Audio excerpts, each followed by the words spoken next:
فبأي آلاء ربكما تكذبان. Perhatikan, ternyata sunnahnya langsung dari Quran. Ini waktu sangat hebat luar biasa. Jangan pernah disia-siakan. Waktu sangat hebat luar biasa. Bahkan hadis kutsinya ada pernah kita bahas.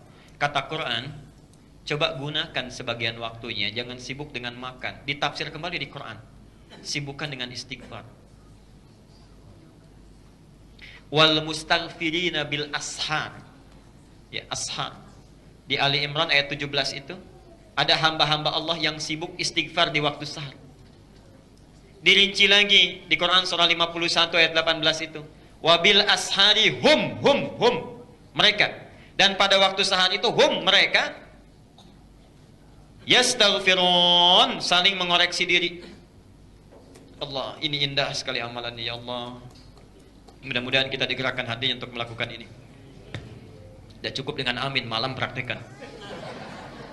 Lihat sini, perhatikan. Jadi sunnahnya begini, sunnahnya kalau gampangnya, setelah selesai makan, duduk sejenak, simpan, zikir. Nah, zikir yang disebutkan oleh Quran itu khusus istighfar. Istighfar. Dan istighfar pun bentuknya jamak, mereka.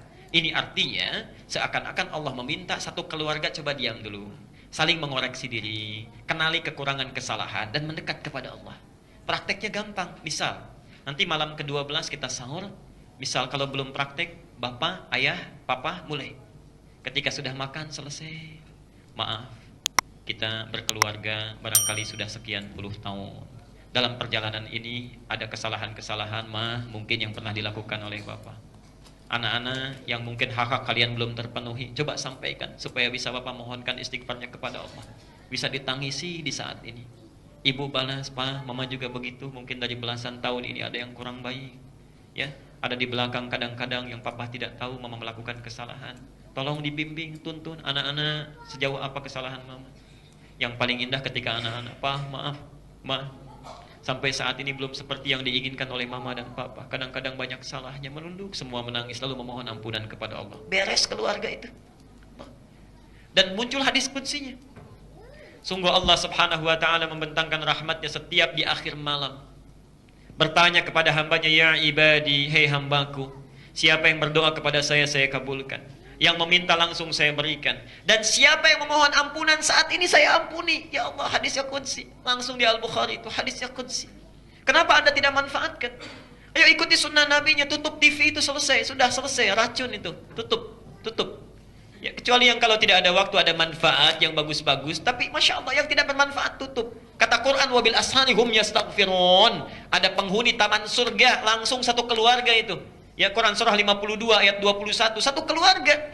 Ya. Jadi Allah itu menyiapkan satu tempat di surga, bukan satu dua orang, tapi satu keluarga besar. Walladzina amanu, Quran surah At-Tur ayat 21.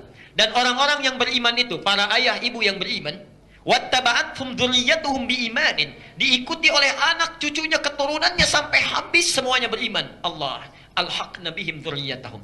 Kami akan kumpulkan mereka di satu tempat di surga. Apa Anda tidak punya cita-cita itu? Di dunia kumpul, lihat cucu, sayang, enak, di akhirat terpisah Allah. Ayo dari sekarang koreksi, istighfar. Kita ini bukan orang yang terbaik, Pak. Bukan yang terbaik.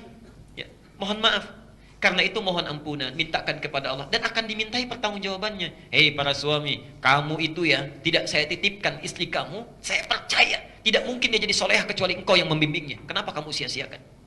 Hei para istri, saya tidak titipkan suamimu kecuali saya yakin engkau bisa membimbingnya, membantunya menjadi soleh.